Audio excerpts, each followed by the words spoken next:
జాగృతి వాళ్ళ ఇంట్లో అమ్మవారి పూజ జరుగుతుంది. ఇక అమ్మవారి పూజకి అక్కడ గీత వాళ్ళ అమ్మ నాన్న అయితే వస్తారు. ఇక ఆ జాగృతియే అన్నీ కూడా దగ్గరుండి చూసుకుంటుంది. ఇక ఆ నగను అయితే తీసుకువచ్చి ఆ అమ్మవారి దగ్గర పెడుతుంది. ఇక పంతులు గారు అది తీసుకొని అక్కడ పెడుతూ ఉంటారు.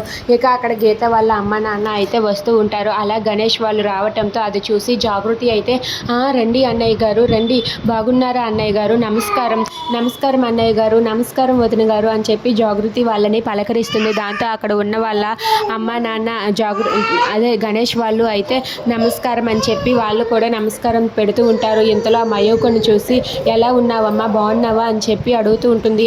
బాగానే ఉన్నానమ్మా అని చెప్పి మయూక అంటుంది. దాంతో అక్కడ ఉన్న జాగృతి అయితే నువ్వు మీ అమ్మ నాన్నలతో మాట్లాడు, నేను ఇప్పుడే వస్తాను అని చెప్పి అక్కడి నుండి అయితే వెళ్ళిపోతుంది. ఇక అక్కడ ఉన్న మయూక అయితే వాళ్ళ అమ్మ నాన్నల దగ్గరకు వచ్చి ఎలా ఉన్నారమ్మా అని చెప్పి పలకరిస్తూ ఉంటుంది. దాంతో వాళ్ళ అమ్మ నాన్న బాగానే ఉన్నాం, గీత ఎక్కడ అని చెప్పి అడుగుతూ ఉంటారు. దాంతో మయూక అయితే గీత రెడీ అవుతుంది అని చెప్పి అంటూ ఉంటుంది. ఇక గీత అయితే పైనే కూర్చొని రెడీ అవ్వకుండా తను ఆలోచిస్తూ ఉంటుంది. అసలు నేను ఇప్పుడు ఈ తప్పుని ఎలా చేయగలను, ఇప్పుడు నేను బాగా మాయలో పడిపోయాను, ఇప్పుడు నేను ఎలా చేసి ఈ పూజలో కూర్చోకుండా తప్పించుకోగలను అని చెప్పి గీత ఆలోచిస్తూ ఉంటుంది. ఇంతలో అక్కడికి అఖిల్ వచ్చి ఇలా అంటూ ఉంటాడు, ఏంటి గీత నువ్వు ఇంకా రెడీ అవ్వలేదా, అమ్మ కింద మన కోసం వెయిట్ చేస్తుంది, పద వెళ్దాం అని చెప్పి అంటాడు. దాంతో గీత అయితే నేను రాను అని చెప్పి అనేస్తుంది.